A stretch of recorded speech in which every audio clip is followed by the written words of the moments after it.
Fórum para divulgar y discutir sobre nuestros derechos. Cordial saludo. En sesiones anteriores dialogamos con Jessica Castaño, profesora de la Universidad de Caldas, adscrita al Departamento de Desarrollo Humano. Se abordó la definición de género y su impacto para una democracia incluyente y deliberativa, así como algunos avances que se han materializado en estudios de género, garantías y principales reivindicaciones. El día de hoy, como complemento al citado diálogo, queremos preguntar a la profesora Jessica cómo evitar que el género se convierta en una categoría de corrección política y no en un espacio y garantía real.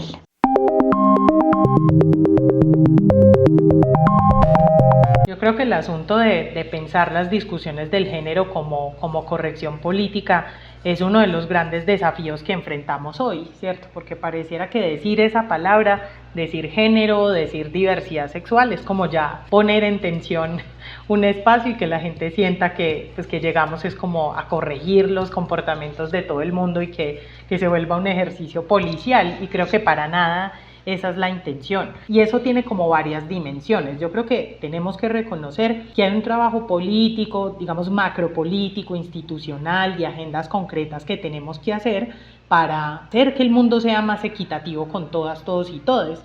Pero no basta con eso. No basta con reconocer que allí hay una disputa, sino que eso también pasa por el cambio cultural, y creo que eso es muy importante. Cómo hacernos interpelaciones en la vida cotidiana, en lo que decimos y en lo que hacemos como personas, de acuerdo al género que asumimos. Es decir, si me asumo como una mujer, pues tendré que empezar a hacerme preguntas sobre qué tipo de mujer soy, ¿no? Como qué jerarquías también he construido, qué dominaciones, qué violencias puedo ejercer incluso sobre otras mujeres o sobre otras personas.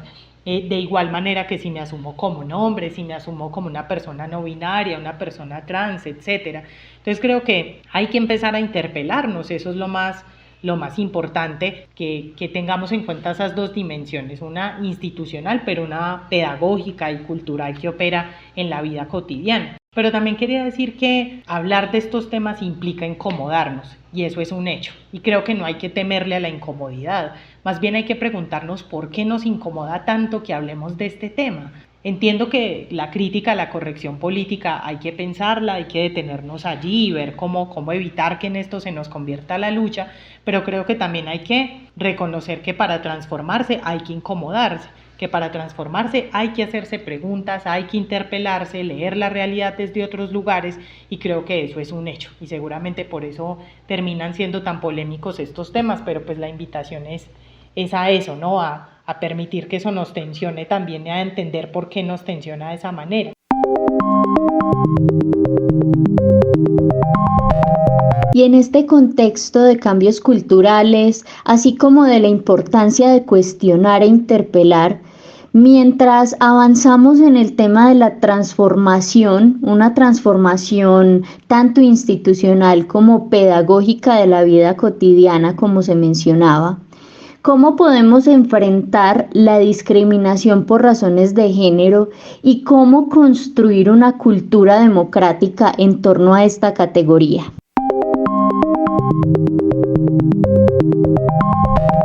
Y aunado entonces a lo anterior, cómo enfrentamos esa discriminación por razones de género y cómo construir una cultura democrática en torno a esta categoría. Creo que un paso importante es pensar la categoría de la interseccionalidad, que me parece que en el marco de los estudios de género y en el marco de lo que han construido las feministas negras, afro, esta categoría es muy importante, porque la interseccionalidad nos invita a pensar que no solo hay que tener en cuenta el género, sino cómo el género se entrecruza con otro montón de categorías. Es decir, construir una cultura democrática pasa por pensar que no solo importa si me asumo como mujer o no, sino que pasa por pensar en mi clase social, pasa por pensar en mi edad, en el territorio en el que vivo, en el tipo de trabajo que tengo, en el oficio que asumo, un montón de asuntos que atraviesan nuestras vidas, y creo que eso nos ayuda a pensar cómo enfrentar la discriminación. Es decir, no va a ser claramente lo mismo pensar en una mujer que es académica, que es blanca y que vive en un territorio estrato 4, a pensar en un hombre afro que vive en condiciones de empobrecimiento en Buenaventura. Entonces, esa interseccionalidad pasa por pensar a todas las personas y a todos los cuerpos.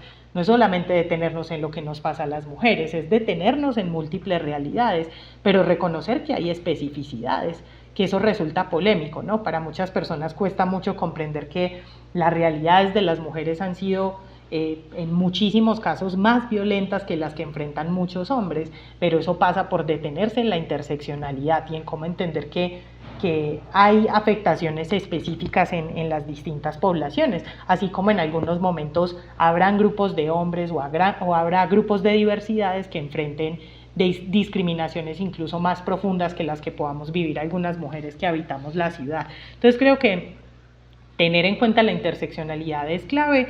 Por otro lado, lo que decía antes, cómo nos dejamos cuestionar por estas discusiones y no solo verlo como algo protocolario o como un requisito. Ahora en las universidades, en distintas instituciones escuchamos que todo el mundo habla de género, pero finalmente es como cómo hacer que eso vaya más allá de un discurso y que se conviertan en acciones concretas que nos cuestionen. Y eso tiene que ver con un asunto con el que empezábamos esta conversación, y es cuál es el lugar que tiene la escucha. Una escucha que es comprometida y que es consciente frente a estos temas y estos asuntos. Y cómo desarrollamos acciones concretas en coherencia con ese discurso. La invitación que yo quisiera dejar para finalizar es a eso, a que podamos escucharnos en medio de la diferencia, y que antes que tildar a las personas que agenciamos estas luchas de una u otra manera, pues que nos escuchemos, que intentemos entender esto históricamente de dónde viene, por qué cuestionamos lo que cuestionamos, por qué no soñamos un mundo distinto y por qué no nos conformamos con el estado actual de las cosas. Y eso pasa por escucharnos con conciencia y con compromiso y poder deliberar, que creo que es como el corazón de este tipo de discusiones.